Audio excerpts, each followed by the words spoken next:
Castro nació en Puerto Rico, pero en 1961 se mudó junto a su familia a los Estados Unidos y se instalaron en la ciudad de Cleveland. Sus allegados lo describen como un tipo divertido, pero vaya que estaban equivocados. A Ariel Castro se le conoce como el monstruo de Cleveland. El 23 de agosto de 2002, Michelle Knight, de 21 años, salió de casa de su hermano rumbo a un tribunal para resolver por allí un tema sobre la custodia de su hijo, y esa fue la última vez que la vieron. En el camino ella se topó con Ariel, que le ofreció darle un perrito, y a ella le pareció una gran idea llegarle con ese regalo de sorpresa a su hijo. La invitó a casa a verlos, pero no existían los cachorritos. En lugar de llegar a los tribunales, ella fue llevada al sótano de la casa de Ariel. La ató y la amordazó, iniciando una pesadilla que se extendió por más de 10 años. La policía y sus familiares pensaron que había sido una desaparición voluntaria. 8 meses después, en el mismo sótano aparece Amanda Berry. El 21 de abril de 2003, un día antes de cumplir 17 años, llamó a su hermana para decirle que un compañero de trabajo la llevaría a casa. Cámaras de seguridad indican que se subió, sí, en efecto, a un sedán blanco, pero Amanda nunca llegó. A diferencia de Michelle, a ella sí la buscaron hasta debajo de las piedras. Y un año después del secuestro de Amanda Berry, llega Gina de Jesús, una joven de 14 años de origen puertorriqueño. Fue vista por última vez en un teléfono público a las 3 de la tarde del 2 de abril de 2004 y estaba con Arlene, su amiga. Arlene Castro. ¿Les suena el apellido? Es la hija de Ariel Castro, del propio monstruo de Cleveland. Las niñas llamaron a la mamá de Arlene para pedir permiso para hacer una pijamada, pero la mujer se negó. Así que las chicas siguieron cada una su camino. Ariel se ofreció a llevar a Gina y ella también aceptó y tampoco llegó.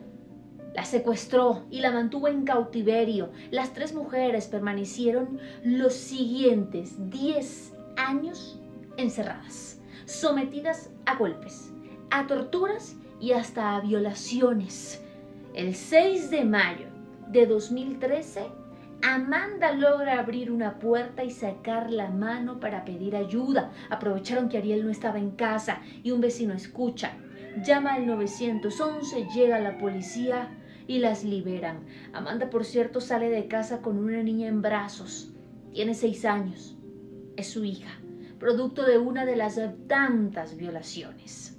Ese mismo día, Ariel Castro fue detenido y acusado de 4 cargos de secuestro y 3 cargos de violación. Se declaró culpable y fue sentenciado a cadena perpetua hasta que fue hallado muerto en su celda el 3 de septiembre de 2013. Aparentemente se habría suicidado. Steven Steiner, de 7 años, regresa a casa después de la escuela. Se le acerca un hombre recaudando dinero para una iglesia y se ofrece a llevarlo a casa. Ese hombre es Irving Murphy. El niño acepta, sube al auto, un Buick blanco conducido por Kenneth Farnell, un delincuente sexual que recientemente quedó libre de la cárcel. Steven nunca llegó. Y no fue Murphy quien tramó el engaño. Él recibió órdenes de Kenneth, el hombre que abusó sexualmente de Steven y quien lo tuvo en cautiverio durante 7 años. Constantemente decía que quería regresar a casa hasta que un día Kenneth, su secuestrador, le dijo que sus papás no lo querían y le otorgaron su custodia legal. Algo que Steven se creyó porque en esos días había hecho muchas travesuras y sus papás lo regañaron. Con el tiempo empezó a llamarlo Dennis Gregory Parnell. Atrás quedó el nombre Steven, aunque sí conservó su verdadera fecha de nacimiento y lo inscribió en una escuela haciéndose pasar por su papá. En los siguientes años se mudaron varias veces dentro del mismo estado de California y mientras Parnell estaba en el trabajo, Steven permanecía solo en casa, aterrado. No se atrevía a pedir ayuda. Un día llegó a vivir con ellos una mujer llamada Bárbara Matías. Para ese entonces Steven ya tenía 9 años y ahora las violaciones eran por parte de los dos. Pasaron los años y Parnell perdió interés en Steven. Quería un niño más pequeño y lo consiguió. Un día entró con Timmy White, de 5 años, y al igual que como lo hizo Steven, Timmy lloraba y pedía regresar a casa. Eso despertó el instinto de huir para que el niño no pasara por lo mismo. El 1 de marzo de 1980, mientras Parnell estaba en su trabajo como vigilante de seguridad nocturno, Steven y Timmy se fueron de casa directo a la policía.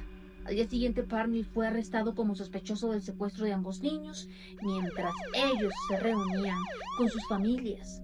Lo condenaron a 25 años de prisión. A Murphy, por ayudar a secuestrar a Steven, lo condenaron a apenas 2 años en prisión. Después de regresar con su familia, Steven tuvo problemas para adaptarse a un hogar mucho más estructurado. Fue acosado por otros niños de la clase por haber sido abusado y finalmente dejó la escuela. Empezó a beber con frecuencia y finalmente lo echaron de casa. En 1985, cuando tenía 17 años, se casó y tuvo 2 hijos. El 16 de septiembre de 1989, cuando cumplió los 24, sufrió un fatal accidente en motocicleta mientras regresaba a casa del trabajo. A su funeral asistieron 500 personas. Timmy White, por cierto, de 14 años ya en ese momento, fue uno de los portadores del féretro. Austria, 2 de marzo de 1998. Natasha, de 10 años, tiene una discusión con su madre antes de ir a la escuela, pero ya es la hora de que regrese y no aparece. Su madre y sus hermanas mayores avisan a la policía y salen a buscarla. Un testigo declaró haber visto a la niña subirse a una furgoneta blanca a la salida de la escuela. Las autoridades entrevistan a 700 personas dueñas de furgonetas similares, pero además las examinan por dentro. Entre ellos está la de Wolfgang Prikolpil, el hombre que se llevó a Natasha. Lo que pasa es que no encontraron ningún indicio de que allí estuviera una niña. Por eso decidieron no catear su domicilio. De lo contrario, la historia que les voy a contar habría sido completamente diferente. Natasha vivió en un sótano en la casa de su captor los próximos 8 años de su vida, un lugar al que no entraba luz, insonorizado y que además tenía una puerta de acero. En los primeros meses de cautiverio la niña no podía salir de allí. Después se le permitió subir a la casa para asearse, siempre bajo la mirada atenta de Wolfgang. A los 2 años se le permitió usar una radio para oír noticias y desde 2005 podía salir al jardín de la casa. Jamás estaba sola. Durante esos años, su captor la educó y le permitía leer todo tipo de libros, pero también sufrió abusos, golpes y humillaciones durante 3.096 días. Hasta que llegó el 23 de agosto de 2006 y algo fue diferente. Estaba en el jardín limpiando el auto de su secuestrador y cometió el error de dejar el portón de la entrada de la casa entreabierto y en un descuido Natasha salió corriendo. Llegó a la casa de una mujer de 71 años para pedir ayuda y lo dijo claramente: soy Natasha Kampusch, un nombre que resonaba en Viena porque la desaparición fue muy mediática. Habían carteles con su cara pegados por toda la ciudad. Llegó la policía y en efecto, después de algunas pruebas de ADN, no quedan dudas. Es la niña que desapareció hace 8 años, ya convertida en mujer porque para ese entonces Natasha tenía 18 años. Cuando fueron a detener a su secuestrador, lo encontraron muerto en las vías del tren en las afueras de Viena. Se suicidó. Han pasado 18 años desde que consiguió la libertad. Natasha sigue viviendo en Viena. Es presentadora de televisión, autobiógrafa, guionista, escritora de no ficción y hasta diseñadora de ropa. Por supuesto que cada semana sigue asistiendo a sesiones de terapia. Hay, por cierto, otra mujer que vivió la misma historia de Natasha, pero por muchos años más. Nos vamos a ir muy atrás en el tiempo. En 1849 nació Blanca Monnier en una familia acomodada y respetada de Francia. Esta niña creció y su belleza quedó al descubierto. Pronto empezaron a llegar pretendientes. Pero Blanca se fijó y se enamoró de un abogado al que su familia no quería por no estar ligado a la aristocracia o a la monarquía francesa, pero además era protestante, republicano y llevaba muchos años en bancarrota. Era todo lo opuesto a lo que Louis y Charles, los padres de Blanca, pretendían para la bellísima joven. Y cuando ella anunció que se casaría con él, ocurrió algo espeluznante. Madame Louise, la madre de Blanca, la sometió a un brutal cautiverio en el ático de la mansión en la que vivían. La encadenó y tapó todas las ventanas, así que no entraba luz del sol. Allí pasó los próximos 25 años de su vida. Su familia justificó su ausencia diciendo que la habían enviado a un internado en Inglaterra. Mientras tanto, siguieron con su vida habitual hasta que una de las empleadas de la casa tuvo un romance clandestino y ese hombre se dio cuenta de lo que pasaba al interior de la mansión de los Monier. Así que decidió mandar una carta anónima a la policía. A las 5 de la tarde del 23 de mayo de 1901, un comisario golpeó la puerta de la casa ubicada en el número 21 de la calle Visitación de la ciudad de Poitiers. En sus manos tenía una orden de revisar la elegante casona, emitida por el mismísimo procurador de París, y encontraron una habitación en la parte más alta de la mansión llena de cadenas y cerrada con un candado. Cuando la puerta fue abierta, no podían creer lo que estaba frente a sus ojos. Era una habitación oscura y al fondo un colchón en el que se podía ver un esqueleto gris que latía desnudo. Rasgaron las lunas que tapaban las ventanas y encontraron allí a Blanca Monnier, ya de 52 años, pesando 24 kilos, con una larga cabellera que le llegaba a los tobillos. Estaba rodeada de restos de comida, orine, heces, gusanos, insectos, ratas y hasta cucarachas. Fue rescatada de ese infierno 2 décadas y media después, con la salud y con la mente completamente arruinadas. La enviaron a un hospital psiquiátrico. Sí, otro tipo de cautiverio. Allí estuvo hasta los 64 años, cuando se apagó su tristísima vida. A la madre y al hermano de Blanca los metieron en prisión.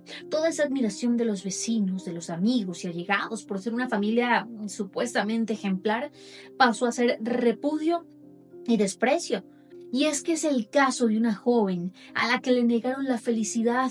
Hay de madres a madres, pero también padres que se convierten en monstruos. Joseph Fritzl ha tardado 6 años en construir un sótano en su casa. Es ingeniero y promotor inmobiliario, así que construir una hermética habitación precaria de 18 metros cuadrados a la que no entra la luz del sol ni ruidos del exterior no es nada complicado para él. El problema es que la va a usar para un macabro cautiverio, el de su propia hija Elizabeth, de la que ha abusado sexualmente desde que ella tiene 11 años, pero ahora tiene 18, es 1984 y la llevó engañada al lugar en donde la encierra. Le contó a la familia y al mundo que la joven se fue de casa para unirse a una secta religiosa y le creyeron. ¿Cómo no, si este hombre es un ejemplar padre de familia? Comienzan entonces años de tortura, de violaciones. Mantiene a su propia hija drogada y maniatada.